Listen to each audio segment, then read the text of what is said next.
nè. Cho em chọn này là mắt nhau đâu. Quả dưa hấu, quả đu đủ, quả ầu điện, con sóc, con rắn, quả cam, đèn pin, quả mơ, Nhau đâu. làm gì? quả mơ, cái ô con ong, quả na, mèo con, bé ơi, hẹn gặp lại. Mở ra cho em nha.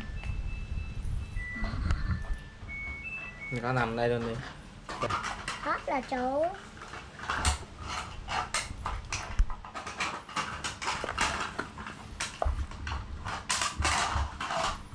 Tao xài con ra nó để lên cắm tay đầu. Anh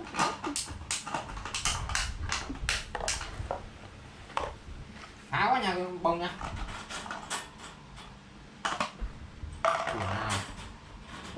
hết rồi cho ta.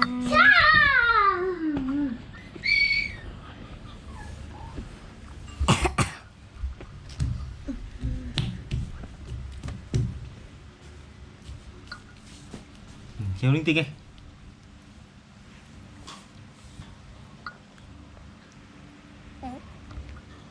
Đúng rồi, liếm tay đi cho nó sạch. Sao? Bắt lại nha em đi. Sao? Một con mặt nó bắt cháy vậy vậy. Ở đây.